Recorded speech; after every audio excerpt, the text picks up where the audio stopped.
ठीक है, फिर हम स्टार्ट करते हैं आज का सेशन अपना।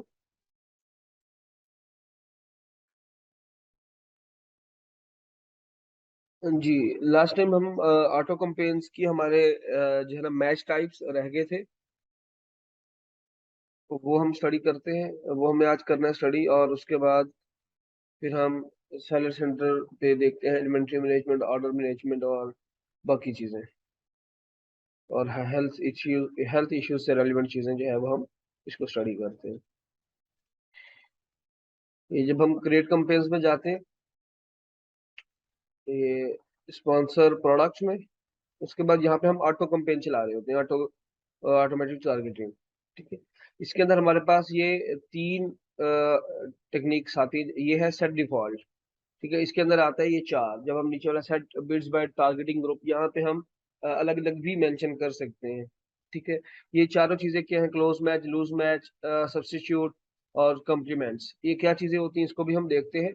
तो या तो आप सेट डिफॉल्ट बिड कर लें, या जो है set bids by targeting group, इसको अलग अलग मैनेज कर लें। अच्छा, अभी हम देखते हैं ये चीजें होती क्या है हमारे पास।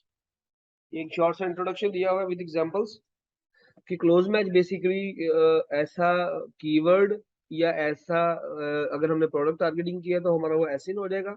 अगर हमने कीवर्ड टारगेटिंग कर रहे हैं तो हमारा वो ऐसा कीवर्ड्स या फ्रेज या फ्रेजेस हो जाएंगे, जो कि अमेजोन जहाँ पे हमें क्लोजली रिलेट करेगा हमारी प्रोडक्ट से। क्लोज मैच में क्या करता है? Amazon will show your product on the keyword phrase that is closely related to your product.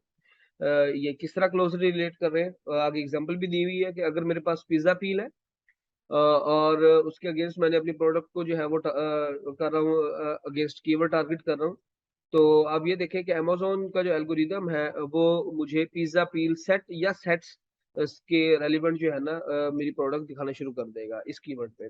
मैंने मेरी प्रोडक्ट पिज्जा पील, जबकि पिज्जा पील सेट्स जो है, यानी कि उसके अंदर डिफरेंट चीजें भी साथ ऐड हो जाती हैं। लाइक कटर भी हो सकता है, लाइक स्पैचुला भी हो सकता है, ठीक है, पेस्ट्री ब्रश टाइप भी हो सकता है। तो वो सेट में कुछ भी आ सकता है। तो उस कीवर्ड पे मेरी प्रोडक्ट जो है अमेज़न दिखाना शुरू कर देगा ऑटोमेटिक टारगेटिंग में, जब हम क्लोज मैच जो है ना वो सिलेक्ट करते हैं या क्लोज मैच पे बिडिंग करते हैं। बेसिकली हम ऑटोमेटिक टारगेटिंग पे जाएं तो वो हमारे पास जैसे दो ऑप्शन दे रहा होता है, जैसे मैंने आपको दिखाया था। ये आपके पास ये सेट डिफॉल्ट बिड, ये हम एक ही बिड रखेंगे तो ये तमाम को जो है ना वो सेम बिड पे करेगा। लेट्स सपोज यहाँ से हम हर एक की अलग अलग मैनेज कर सकते हैं, जैसे कि हम कीवर्ड्स पे हमने देखा था बाय मैनुअली जाके मैनेज करते हुए। ठीक है, अच्छा, अब हम आए थे loose match. Loose match basically क्या है? यानी कि क्लोज मैच और लूज मैच एक दूसरे के ऑपोजिट है। क्लोज मैच में क्लोजली रिलेटेड प्रोडक्ट दिखाता है, लूज मैच में लूजली यानी कि दूर से उससे रेलिवेंट नहीं, उससे कुछ हद तक ऑपोजिट जो है ना वो चीजें उसके जो है ना मैच करता है। Like Amazon will show your product on keyword that is loosely or not close related to your product. Like if I have a product sheets, अगर मेरे पास sheets है, Amazon show my product at bed sheets और bath sheets etc. ठीक है, इसको हम कुछ इस तरह से और ज्यादा एक्सप्लोर कर लेते हैं। लाइक अगर मेरे पास पिज्जा पील है और मैं उसको टारगेट कर रहा हूँ, उस कीवर्ड को, पिज्जा पील को, तो जो पिज्जा पील के एसेसरीज है जिसका कीवर्ड ये बनता है, like pastry brush, pizza cutter. ठीक है, तो अमेजोन मेरी जो प्रोडक्ट है पिज्जा कटर या पेस्ट्री ब्रश पे मेरी जो है ना प्रोडक्ट दिखाना शुरू कर देगा। ठीक है, तो वो क्या होगा? लूज मैच में आ जाएगा कि मेरी उससे उससे रेलेवेंट मेरी प्रोडक्ट नहीं है, लेकिन उस वो जो प्रोडक्ट है जो जिसके अगेंस्ट, जिस कीवर्ड के अगेंस्ट मेरी प्रोडक्ट दिखा रहा है अमेजोन, वो उससे कुछ ना कुछ हद तक जरूर रिलेट करती है। यानी कि क्लोज तो नहीं है, लेकिन थोड़ा दूर से, यानी कि उस कैटेगरी में या उस प्रोडक्ट को बनाते हुए जो है ना वो चीज जो यूज होती है। ठीक है, तो उसमें जो है ना वो दिखा देता है। क्लोजली मैच में जैसे मैंने आपको बताया पिज्जा पील सेट आ जाता है, जबकि लूज मैच में क्या आ जाएगा? वो पेस्ट्री ब्रश या कटर टाइप आ जाएगा। ठीक है, उसके बाद आ जाता है सब्स्टिट्यूट और कॉम्प्लीमेंट। सब्स्टिट्यूट और कॉम्प्लीमेंट बेसिकली ये एक दूसरे के अपोजिट है। इसको हम देख लेते हैं सब्स्टिट्यूट को। Amazon will show your product on the keyword that is similar to your product. अब Amazon हमें हमारे कीवर्ड को, हमारे प्रोडक्ट को उस कीवर्ड या उस सेशन के अगेंस्ट दिखाएगा जो कि हमारी प्रोडक्ट से सिमिलर होगा। अब सिमिलर लाइक कैसे? हमारी प्रोडक्ट है कॉटन बेडशीट्स, ठीक है। अमेज़न हमें दिखाएगा क्वीन बेडशीट्स, यानी कि लाइक थोड़ा-सा डिफरेंट इसमें ये कर देगा कि जेंडर टाइप या सिमिलर प्लूरल टाइप जो है ना थोड़ा-सा चेंजिंग कर देगा। मेरी प्रोडक्ट है कॉटन बेडशीट्स, मेरा जो कीवर्ड है जिसमें मैंने टारगेट किया हुआ है। जो है ना जो मेरी प्रोडक्ट है उसके अंदर जो मैंने कीवर्ड्स डाले हुए हैं। जबकि अमेज़न जो है उसका एल्गोरिदम ऑटो कंपेयर्स के अंदर क्या करेगा, सब्स्टिट्यूट में क्वीन बेडशीट्स से रेलेवेंट जो जितने भी कीवर्ड्स होंगे, ठीक है, या किंग रेलेवेंट हो जाएगा, ठीक है, तो उनके अगेंस्ट जो है वो मेरी प्रोडक्ट दिखाना शुरू कर देगा, ठीक है। उसके बाद हम देख लेते हैं कॉम्प्लीमेंट्स। इसमें क्या होता है, Amazon will show your product on the keyword that is complement to your product. Complement वैसे तो आपको पता है कि कॉम्प्लीमेंट हम कहते हैं कि इजाफी को, हमारे से रेलिवेंट तो नहीं लेकिन उससे इजाफी को हम ये कह देते हैं कॉम्प्लीमेंट्री, ठीक है। तो उसी तरह बेसिकली अब इसकी एग्जांपल देख लेते हैं हम, वहां से क्लियर हो जाएगा कि मेरे पास अगर प्रोडक्ट है एथलेटिक सॉक्स, ठीक है, तो मेरी प्रोडक्ट जो है वो दिखाना शुरू कर देगा टेनिस शूज के साथ और रनिंग गियर्स के साथ, ठीक है। यानी कि अगर मैं टेनिस शूज यूज करता हूँ तो जाहिर बात मुझे सॉक्स की जरूरत पड़ेगी एज ए कम्प्लीमेंट, वो दिखा रहा है। और रनिंग गियर, अगर गियर टाइप यानी कि प्रोडक्ट है रनिंग गियर टाइप, लाइक वो साइकिल्स में भी यूज होता है, तो उसके साथ भी जो है ना वो एथलेटिक सॉक्स जो है मेरी वो दिखाना शुरू कर देगा। बेसिकली एथलेटिक सॉक्स क्या है, ऐसी सॉक्स जो कि एथलीट्स यूज करते हैं, ठीक है, ये कीवर्ड से ये वाजे हो रहा है। और उससे रेलिवेंट जरूरी नहीं है कि टेनिस शूज के साथ शो करा रहा हूँ, और भी कीवर्ड्स हो सकते हैं, ठीक है। तो ये स्मॉल सी एग्जांपल दी थी मैंने आज, ठीक है। तो ये है basically different match types of auto companies, ठीक है। तो ये हमारा कंपेन्स के टॉपिक में से ये एक लास्ट टॉपिक रहता था, हमने वो आज देख लिया। अब हम चलते हैं सेलर सेंटर में इन्वेंट्री मैनेजमेंट की तरफ और अकाउंट हेल्थ की तरफ।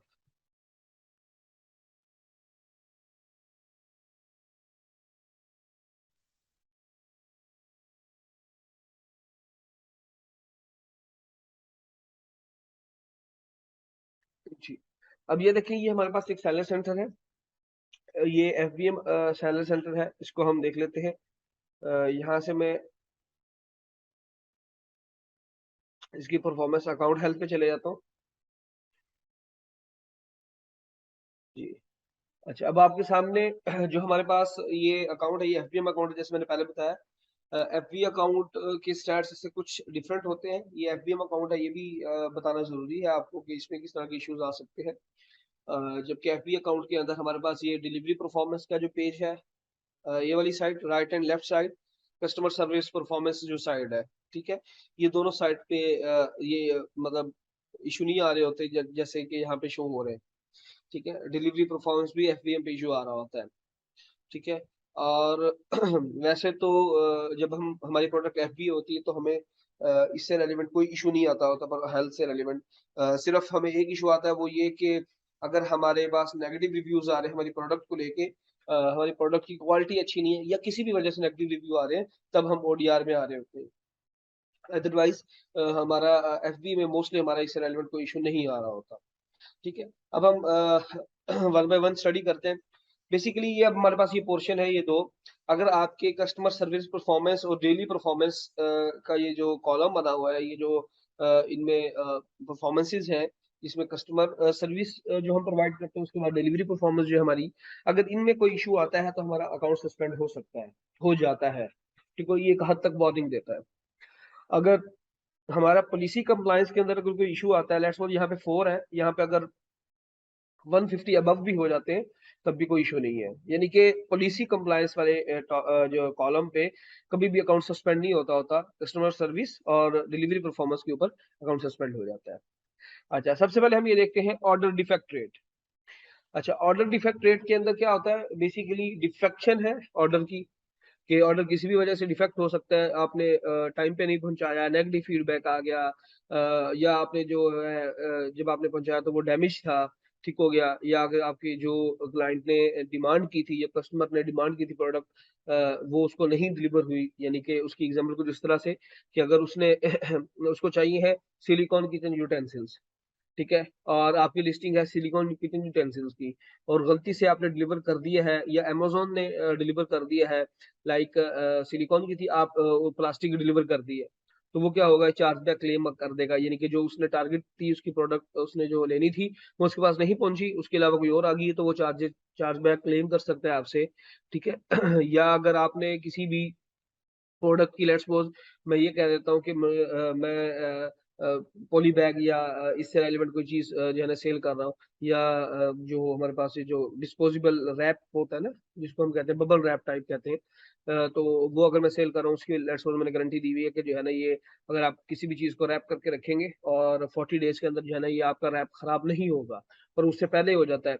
तो जो कि मैंने रिटर्न में अपनी बुलेट पॉइंट में या अपने डिस्क्रिप्शन में या अपने टाइटल में कहीं भी मैंने गारंटी दी हुई है, या अपने सेलर सेंटर में कहीं पे गारंटी दी हुई है, और मेरी प्रोडक्ट उससे पहले डैमेज हो जाती है, तो A to Z guarantee claim में आ जाएगा, ठीक है। तो ये जो है बेसिकली ऑर्डर डिफेक्ट रेट हो रहा होता है, इसका ऑर्डर इसकी वजह से डिफेक्ट हो रहा होता है, ठीक है।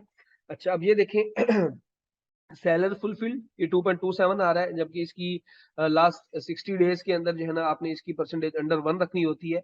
यानी कि आप ये कहें कि अगर आपने 100 ऑर्डर डिलीवर किया है और उसके अंदर आपको सिर्फ एक ऑर्डर जो है ना वो आपका डिफेक्ट हो सकता है, उस पर अमेजोन अलाउ करता है, अदरवाइज आपको 99% आपको अपने ऑर्डर जो है वो सही से फुलफिल करने पड़ेंगे।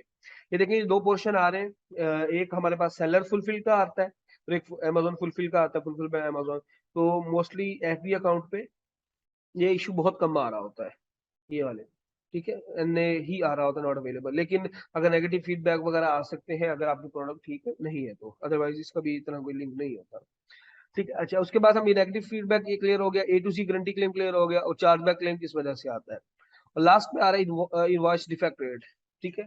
अब लेट्स सपोज ये अमेजोन पे आता है, ये नॉट अवेलेबल है। अच्छा, और इनवॉइस डिफेक्ट रेट क्या होता है बेसिकली, आपने अमेजोन से ऑर्डर किया, किसी भी कस्टमर ने अमेजोन से ऑर्डर किया, प्राइस है उसकी $28, ठीक है। आपने जो इसको इनवॉइस दी वो चलेगी $16 की, वो चाहे अमेजोन ने मिस्टेकनली किया या आपने खुद मिस्टेकनली सेंड कर दी, तो वो आपके पास क्या आ जाएगा, इनवॉइस डिफेक्ट रेट के अंदर आ जाएगा। या लेट्स सपोज आपको ये आप ये कह दें कि आपने उसको इनवॉइस नहीं दी, ठीक है, तो उसको इनवॉइस चाहिए थी, तो आपने इनवॉइस उसको नहीं दे सके, तो आप वो क्या करेगा, आपसे ये कंप्लेंट करेगा, और आपका ये अंडर 5% होना जरूरी है, ठीक है। तो ये उसके अंदर आ जाता होता है। अच्छा, उसके बाद हम ये देखते हैं,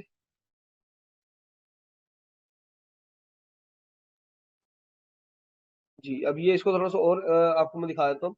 the invoice defect rate IDR is all orders from Amazon business customer for which an invoice was not uploaded within 1 working day after dispatch as a percentage of total orders from Amazon business customers। अच्छा, mostly जो है ना ये business Amazon के लिए भी use होता है, जिसको हम बिजनेस प्राइम कहते हैं। उसमें ये होता है कि आपने इनवॉइस अपलोड करनी होती है, ठीक है। वो चाहे आप अमेजोन से भिजवा रहे हैं, FBM है, जहां से भी आपने भिजवा रहे हो, तो अगर आपने विद इन 1 डे या जो भी टाइम होता है उसका लिमिट चेंज भी हो जाती है, उसके अंदर एक स्पेसिफिक जो आपको उन्होंने एक टाइम दिया हुआ है, उसके अंदर अगर आप अपलोड नहीं करते तो ये इसकी इनवॉइस डिफेक्ट रेट के अंदर जो है वो काउंट हो जाता है, ठीक है। अच्छा, उसके बाद हम चलते हैं डिलीवरी परफॉर्मेंस की तरफ। अच्छा, अब ये भी सेलर फुलफिल में ही आता है, क्योंकि अमेजोन फुलफिल में तो ये डिलीवरी परफॉर्मेंस हमारी खुद वो देख रहा होता है, और यहाँ पे भी कस्टमर सर्विस परफॉर्मेंस भी अमेजोन खुद देख रहा होता है, हमें सिर्फ मैसेजेस और नेगेटिव फीडबैक वगैरह को देखना होता है। जबकि अगर हम सेलर फुलफिल्ड है, FBM अकाउंट यूज कर रहे हैं, तब हमें हर चीज खुद देखनी होती है, ठीक है। तो ये देखिए, अब इसके अंदर है कि सेलर फुलफिल्ड ये 0% है, ये भी 0% है, बहुत अच्छी चीज है। और ये BTR भी नॉट अवेलेबल, यानी कि ये भी 0% है, इट मीन ओके, सॉरी ये 95% अबव है, तो इट मीन के हमें ये इशू नहीं आ रहा, उस बेस में मैंने 0% का। अच्छा, ये लेट डिस्पैच रेट, अब लेट्स सपोज हमने शिपिंग टेम्पलेट एक दिया होता है, शिपिंग टेम्पलेट हम कैसे वो मैनेज करते हैं वो भी हम इसके बाद डिस्कस करते हैं। शिपिंग शिपिंग टेम्पलेट जो हमारे पास बाय डिफॉल्ट होता है, उसके अंदर 2 से 3 दिन का टाइम दिया होता है, कि आपको ऑर्डर आया, लेट्स सपोज आ जाए, आपने विद इन 2 या 3 डेज जो बाय डिफॉल्ट दिए थे, 2 to 3 लिखा होता है, तो आप 2 डेज एस्टिमेट कर लें, फिर आफ्टर 2 डेज आपने वो वहां पे डिलीवरी का जो है ना ट्रैकिंग आईडी देनी होती है, डिलीवरी की ट्रैकिंग आईडी।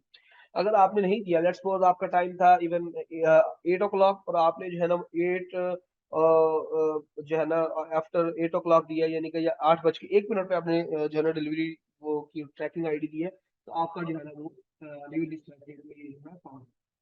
ये भी लास्ट 30 डेज के अंदर आपका अंडर 4 होना जरूरी है। यानी कि अगर आपने 100 ऑर्डर डिस्पैच किए हैं तो लेट डिस्पैच रेट आपका, यानी कि 4 ऑर्डर जो है आपका लेट डिस्पैच रेट में आ सकते हैं। अगर इससे ज्यादा आएंगे तो आपका अमेजोन अकाउंट सस्पेंड कर देगा या आपको रिस्क पे ले आएगा। ठीक है। अब जैसे ऑर्डर डिफेक्ट रेट, अब ये देखिए कि 1% पे है और अंडर 1% होना चाहिए, यहाँ पे टारगेट दिया हुआ है, जबकि हम ये इस अकाउंट का गया हुआ है 2.27 पे। तो अगर ये लेट्स सपोज ये 2.40 का टच करता है या 50 का टच करता है तो अकाउंट जो है ना वो डीएक्टिवेट हो जाएगा। ठीक हो गया। तो हमें दोबारा इसकी ऑर्डर डिफेक्ट किस वजह से हुआ है, यानी कि इसके अंदर नेगेटिव फीडबैक भी है और ए टू जी गारंटी क्लेम भी है। फिर हमें इनका अलग से पीओए जमा करवाना होगा, प्लान ऑफ एक्शन, और देन जो है हमें अपनी इन चीजों को कवर करना होगा, तो फिर रीएक्टिवेट हो सकता है। उसमें भी वो एक अलग टॉपिक है। जबकि एफबीए मॉडल के अंदर अकाउंट इस तरह सस्पेंड नहीं होते होते। ठीक है। तो ये एफबीएम अकाउंट है। उसके बाद ये देखें pre fulfilment cancellation cancellation rate. अच्छा, अब प्री फुलफिलमेंट कैंसलेशन रेट ये वो रेट है जो कि अगर हमारे पास ऑर्डर है, हम आउट ऑफ स्टॉक हो गए एफबीएम अकाउंट पे, यानी कि एफबीएम में हमारे पास, और जो है ना हमने ऑर्डर वो कैंसिल कर दिया कि हमें लेट्स सपोज हमें उम्मीद नहीं है कि 2 3 3 दिन तक हमारे पास वो आइटम आ जाएगा। हमें ये है कि हो सकता है हमें वीक लग जाए, हमें 2 वीक लग जाए। और जबकि मेरे पास डिस्पैच रेट जो डिस्पैच जो टाइम है, डिस्पैचिंग टाइम डिलीवरी का, वो 2 डेज है, और मैं 2 डेज के अंदर मेरे पास वो नहीं जो है ना फुलफिल कर सकता, तो मैं जो उसको कैंसिल कर दूँ। तो ये भी इसकी भी एक होती है कि आप अगर खुद ऑर्डर कैंसिल करते हैं तो अंडर 2.5% आपको रखना होता है। अगर इससे ज्यादा जाएगा तो आपका जो है वो अकाउंट सस्पेंड हो सकता है। यानी कि 100 ऑर्डर है, उसके अंदर से आप 2 ऑर्डर तक जो है ना वो आप कैंसिल कर सकते हैं। तो, तीसरा ऑर्डर करेंगे तो वो आप जो है ना इसकी लिमिट से क्रॉस कर दें। ठीक है। लास्ट है वैलिड ट्रैकिंग रेट। ये सबसे इंपॉर्टेंट है। आप जब हम डिलीवरी परफॉर्मेंस यानी कि एफबीएम अकाउंट पे वर्किंग कर रहे होते हैं तो हमारे लिए ये सबसे इंपॉर्टेंट होते हैं ये दोनों कॉलम्स। और इसके अंदर आप ये देखें कि वैलिड ट्रैकिंग रेट, इन तमाम के अंदर से वैलिड ट्रैकिंग रेट जो है ये सबसे ज्यादा इंपॉर्टेंट है। कि हम लेट डिस्पैच होने से पहले हम फेक आईडी भी दे देते होते हैं मोस्टली, फेक ट्रैकिंग आईडी के। लेट्स सपोज अगर मैं ये कहूँ कि मेरा प्रोडक्ट मेरा आज 8 बजे तक का टाइम था डिस्पैच जो है ना वो करने का टाइम, ठीक हो गया, और जो है मुझे प्रोडक्ट मेरी 1 घंटे बाद, यानी कि 1 घंटे बाद जो है ना मुझे होपफुली मैंने जो है ना उसको शिप करवाना है या कहीं और से ली हुई तो वो शिप होगी। तो 1 घंटे का फर्क है, और मैंने जो है ना कोई फेक ट्रैकिंग दे दी, कोई पुरानी उठा के दे दी है, या कोई सॉफ्टवेयर टाइप इस तरह कुछ मिलते हैं वो मैंने दे दी है उसमें से निकाल के, तो क्या होगा, वो ट्रैकिंग आईडी जो है ना वो वैलिड नहीं रहेगी। अमेजोन इसलिए अकाउंट सस्पेंड कर रहा है आजकल। ठीक है। तो वो बेसिकली फेक ट्रैकिंग हो जाएगी। जब आप फेक ट्रैकिंग देंगे तो आपका बीटीआर में आ जाएगा, वैलिड ट्रैकिंग रेट में ये आ जाएगा। अच्छा, ये ट्रैकिंग आईडी आपने जो देनी होती है वो आपकी 95% ओवर 95 लिखा हुआ है, यानी कि 95% आपकी एक्यूरेट होनी चाहिए। आप फेक नहीं दे सकते। फेक फौरन जो है ना वो फैच हो जाती है। तो आपको इसका बड़ा ख्याल करना होता है। ठीक है। ये है जो सबसे ज्यादा मेनली जो है ना फोकसेबल जो है हमारे पास जो टर्म्स होती हैं, इसकी कंडीशंस होती हैं, वो कस्टमर सर्विस परफॉर्मेंस की और डिलीवरी परफॉर्मेंस की है। उसके बाद आए थे हम पॉलिसी कंप्लायंस पे। अच्छा, इसके अंदर भी डिफरेंट पोर्शंस हैं। हर पोर्शन का अलग अलग कंप्लेंट जो है वो हर पोर्शन की अलग अलग उसमें कॉलम में आती है, हर रो में आती है। सबसे टॉप पे हमारे पास सस्पेक्टेड इंटेलेक्चुअल प्रॉपर्टी वायलेशन। इसके अंदर वो आती है कि जिस जो सस्पेक्ट हो कि जिसपे लेट्स सपोज मैं अगर ये कहूँ कि मेरा मैं आईफोन ब्रांड एम्बेसडर हूँ, ठीक है, और मेरा आईफोन है, मतलब मैं सॉरी ब्रांड एम्बेसडर नहीं, मैं ब्रांड ओनर हूँ। ठीक है। आप आईफोन ले लें या आप लेट्स सपोज हम एक बॉल पेन को एग्जांपल ले लेते हैं कि एक बॉल पेन है और उसका मैं जो है ना ब्रांड ओनर हूँ, और मैंने अपने ब्रांड से अपनी प्रोडक्ट लिस्ट की हुई है। तो जो बेसिकली ब्रांड ओनर है वो लगातार जो है ना मॉनिटर कर रहा होता है तमाम लिस्टिंग्स को, तमाम उसके आने वाले कंपेटिटर्स को, कि कोई उस जैसी प्रोडक्ट तो नहीं सेल कर रहा। ठीक है। उसने अपने जो जिसको हम कहते हैं अपनी वर्डिंग में कि कैमरा मैन बिठाए होते हैं अपने। ठीक है। स्पेशल एक टीम बिठाई थी जो लगातार फोकस कर रही थी कोई नया कंपेटिटर तो नहीं है जो हमारे जैसी प्रोडक्ट सेल कर रहा है। ठीक है। तो वो क्या होता है, अगर कोई सेल कर रहा है, लेट्स सपोज मैं अगर ये कहूँ कि मैं सेल कर रहा हूँ बॉल पेन और किसी ने आके जो है ना मेरी उस लिस्टिंग को मी टू कर लिया है, यानी कि अपने अकाउंट से सेल करना शुरू कर दिया है। तो क्या होगा अगर जैसे ही मुझे पता लगेगा मैं फौरन कंप्लेंट करूंगा और वो जो है सस्पेक्टेड इंटेलेक्चुअल प्रॉपर्टी वायलेशन में आ जाएगा, तो उसका उसको जवाब देना होगा। ये ऐसे रिमूव नहीं होती, ठीक है, आपको इसका जवाब देना पड़ता है, तब रिमूव होती है ये जितनी भी ये कंप्लायंस आती है, पॉलिसी की वायलेशन आती है, ठीक है। और आफ्टर 180 डेज, अगर लेट्स सपोज अगर आपने सबमिट नहीं कराया, आफ्टर 180 डेज ये ऑटोमेटिकली रिमूव हो सकती है, हो जाती है, ठीक हो गया। उसके बाद है रिसीव्ड इंटेलेक्चुअल प्रॉपर्टी कंप्लेंट्स।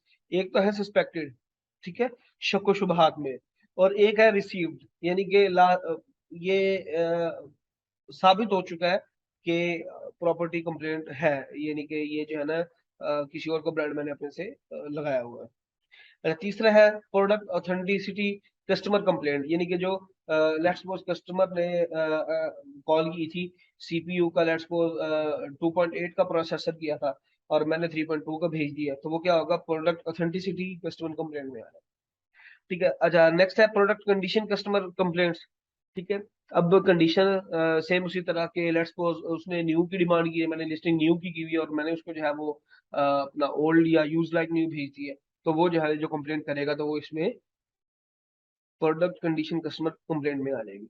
उसके बाद है food and product safety issues. ये यानी कि फूड टाइप आइटम से रेलिवेंट होती है कि अगर हमारी कोई ऐसी प्रोडक्ट है यानी कि कैट फूड हो गया, डॉग फूड हो गया, या पेट फूड में आ जाता है, या लेट्स सपोज अगर ह्यूमन फूड में भी है, तो उसके अंदर कोई सेफ्टी मेजर्स नहीं पूरे किए हुए हमने।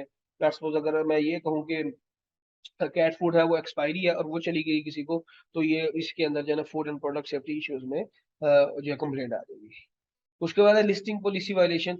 अगर मैंने किसी से बगैर पूछे लिस्टिंग कर दी है तो इसमें आ जाती होती है, ठीक है। और इसमें और भी लिस्टिंग पॉलिसी वायलेशन हो सकती है। लेट्स सपोज ये है कि मैंने मेरी हार्मफुल प्रोडक्ट और मैंने जो है ना वो उसमें मेंशन नहीं किया हुआ, या मेरी जो है वो ऐसी प्रोडक्ट है कि जो कि अंडर 18 या अंडर 15 वाले यूज नहीं कर सकते, लाइक कटर है, नाइफ है, कुछ भी है, तो मैंने उसके अंदर ये चीज मेंशन नहीं की हुई, ठीक है। तो किसी ने परचेज किया तो उसने इसकी कंप्लेंट की, लिस्टिंग की पॉलिसी वायलेशन, तो वो भी उसमें आ सकती है।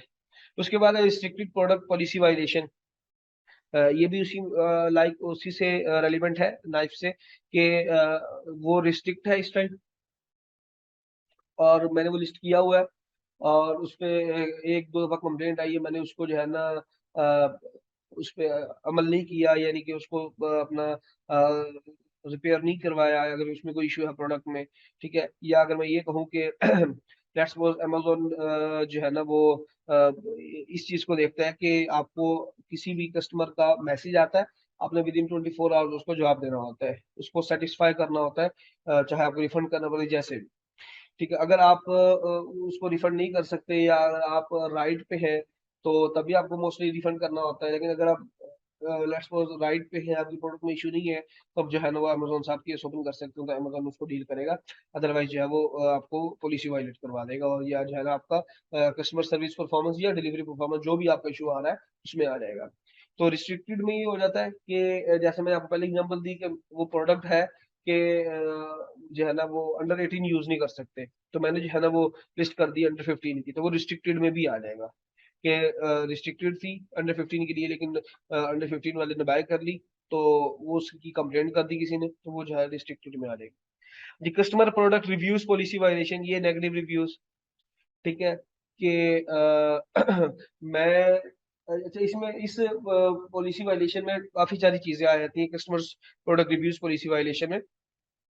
एक तो ये है कि मैंने फेक रिव्यूज लगवाने शुरू कर दिए, उस बेस पे आ सकती है, ठीक है। दूसरा ये कि मैंने एक लेट्स सपोज एक प्रोडक्ट गई है, एक पर्सन ने परचेज की है, ठीक है, उसने एक रिव्यू दे दिया है, ठीक है, और उसके बाद उसने फिर दूसरी प्रोडक्ट ऑर्डर दी, फिर दूसरा दे दिया, फिर तीसरी की, फिर तीसरा देती है, सेम प्रोडक्ट सेम ऐसे हर चीज सेम, तो जो है ना ये, या ये हो सकता है कि कोई और आके इस पे जो है ना वो कर दे कि इसने एक ही तरह के जो है ना रिव्यूज लिए हुए हैं, एक ही पर्सन से लिए हुए हैं, तो इट मीन ये फेक रिव्यूज है, ये इससे रेलिवेंट कोई भी, तो वो जो है प्रोडक्ट रिव्यूज में आ जाता है। वैसे मोस्टली जो रिस्ट्रिक्टेड प्रोडक्ट है, लिस्टिंग पॉलिसी है, और अगर आपकी जो है ना फूड रेलिवेंट आइटम नहीं है, तो ये आपको मोस्टली नहीं आती होती कंप्लेंट इस तरह की। लेकिन ये जो भी आती है एफबीए अकाउंट्स पे आती है, एफबीए पे ना होने के बराबर, बल्कि 0.0001% चांसेस होते हैं किसी भी पॉलिसी कंप्लायंस के, क्योंकि वो अपना आप अपना जो है ना वो प्राइवेट लेबल जो है वो कर रहे होते हैं। ठीक है। उसके बाद है अदर पॉलिसी वायलेशंस। उसके अलावा अगर कोई इसमें से इन इन जो पॉइंट ये जो दिए हुए अमेजोन ने ये टॉप पे, इनके अलावा कोई और पॉलिसी वायलेशन है तो वो उसमें आ जाएगी।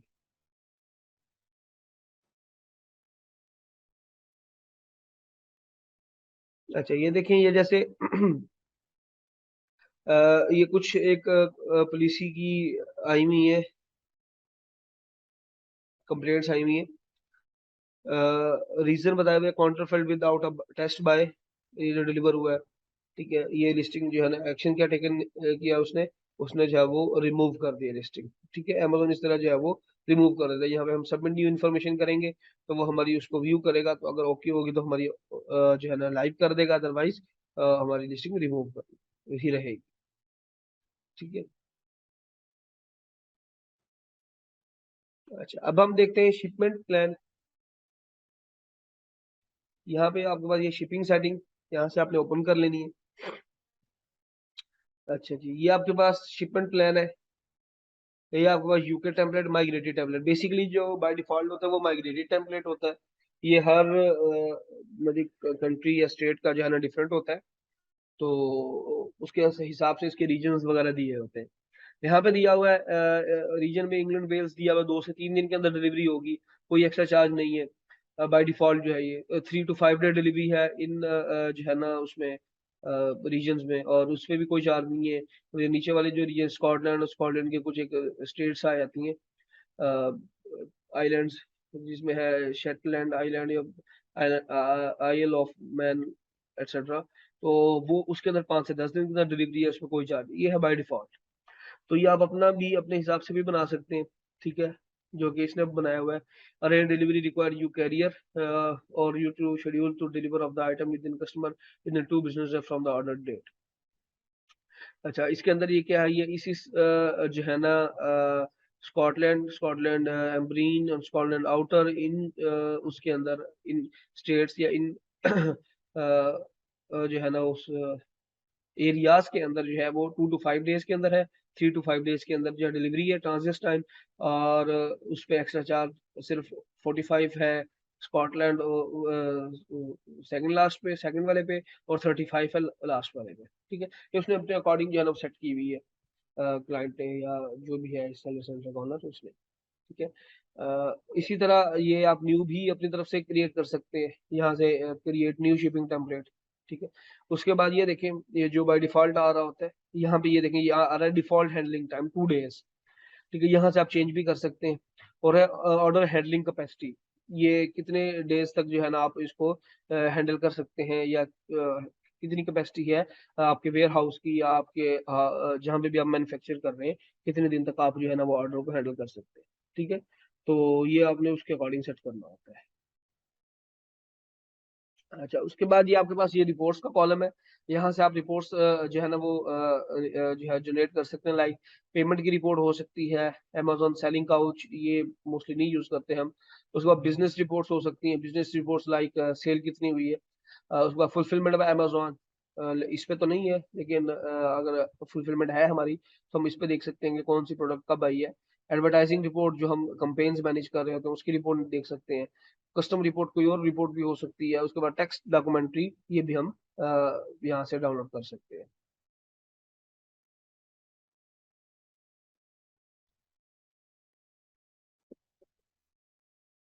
अच्छा, उसके बाद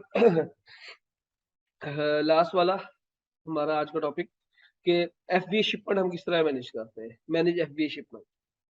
अच्छा, सबसे पहले ये है कि हमने कोई भी प्रोडक्ट जब लिस्ट करते हैं, उसके बाद हमने उसकी शिपमेंट क्रिएट करनी होती है, और वो आफ्टर शिपमेंट जो है वो हम वो प्रोडक्ट के बॉक्स लेवल क्रिएट करता है अमेजोन, और फिर हम वो प्रोडक्ट अपनी अमेजोन पे शिप करवा सकते हैं। तो वो हम कहाँ से करेंगे, सिंपली यहाँ से हम आएंगे, या आप या इन्वेंट्री से मैनेज शिपमेंट भी कर सकते हैं। ठीक है।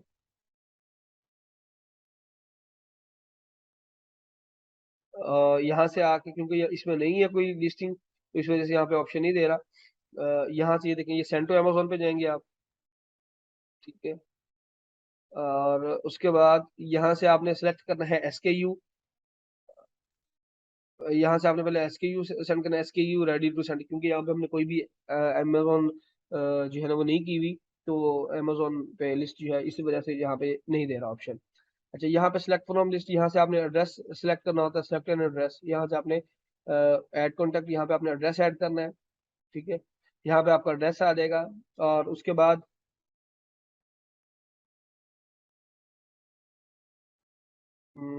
ये सब मैं नेक्स्ट प्रोसीड नहीं कर। अच्छा, उसके बाद आपने फिर उसकी डायमेंशंस देनी होती हैं। यहाँ से आपने इस पे क्लिक करेंगे तो आपको जैसे हम एड्रेस देंगे, उसके बाद आपसे पूछेगा कितने बॉक्सेस हैं, उसकी जो है ना बॉक्स डायमेंशन पूछेगा आपसे।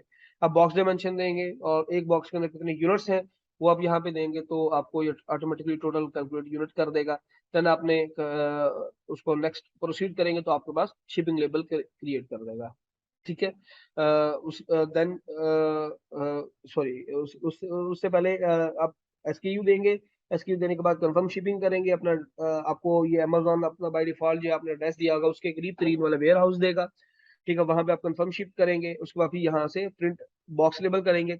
ये करने के बाद आपने उसके बाद फिर ये दो ऑप्शन और देगा, ट्रैकिंग ID का, और जो है ना एक और ऑप्शन दे रहा होता है शिपिंग कंप्लीशन के नाम से, इस टाइप का, ठीक है। तो आपने क्या करना है, जैसे ही आपका वहां से शिप हो जाएगा, आपको जो डिलीवरी मिलेगी, डिलीवरी की ट्रैकिंग ID मिलेगी, वो आपने यहाँ पे देना है। तो ये ऑटोमेटिकली जो है ना खुद मॉनिटर करना शुरू कर देगा। जैसे ही आपको डिलीवर होगी तो आपको मेल वगैरह भी आ जाएगी, और सेलर सेंटर से भी आपको आइडिया हो जाएगा। यहाँ पे ये है, इस सेलर सेंटर में हम यहाँ पे आपको दिखाता हूँ।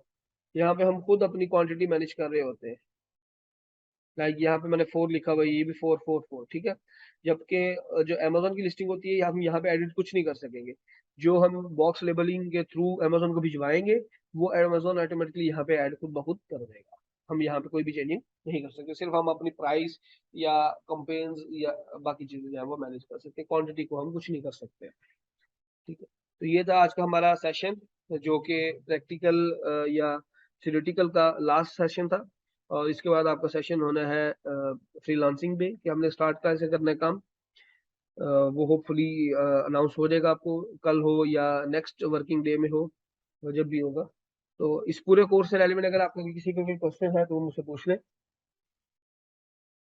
कोई चीज़ अगर नहीं समझ आई आज के लेक्चर में या प्रीवियस किसी में भी, तो हम उसको डिस्कस कर सकते हैं। तो जी जी, बिल्कुल लाइफ टाइम है। जब तक अल्लाह पाक ने सांस दी है, अता की है, तब तक जरूर आपको जो है वो गाइड करेंगे। जी बिल्कुल, आप क्वेश्चंस कर सकते हैं after the class and after the session and. तो अब हमारा ऑलमोस्ट सेशन एंड हो चुका है, प्रैक्टिकली भी थियोरेटिकली भी। बस फ्रीलांसिंग सेशन आपका लास्ट में रहता है, वो अनाउंस हो जाएगा जैसे ही आपको आइडिया हो जाएगा ग्रुप में, तो वो लाजमी लीजिएगा, ताकि आपको आइडिया हो कि नेक्स्ट आपकी किस तरह आपने मूव करना है, क्या आपने किस तरह अपने क्लाइंट गेट करने हैं, किस तरह वर्किंग करनी है, ठीक है। जी ठीक है, अब हम वाइंड अप करते हैं। दुआ में याद रखिएगा। अल्लाह हाफिज।